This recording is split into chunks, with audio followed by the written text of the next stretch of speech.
about Lula are quite concerning. This isn't just a bad guy. This is a really bad guy. Explain how bad this is.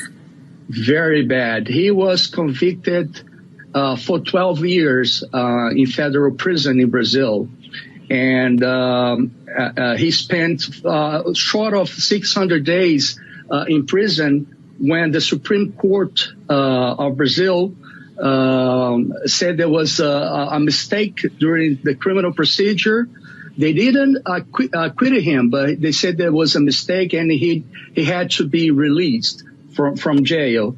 And so now he could run for being president, and, you know, he won to become the next president of Brazil. And wasn't he, if I understood correctly, wasn't he in prison on election fraud charges?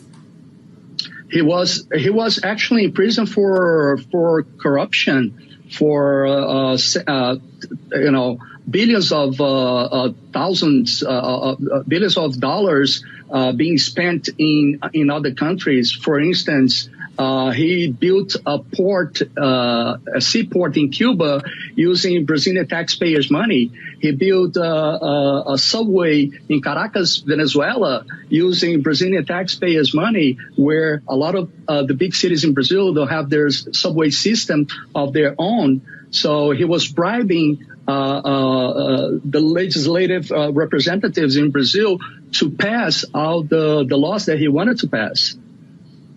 And my understanding was, too, that the prison population that Bolsonaro is largely responsible for to try to straighten out the country, am I telling this right, that they were allowed to vote also in this election?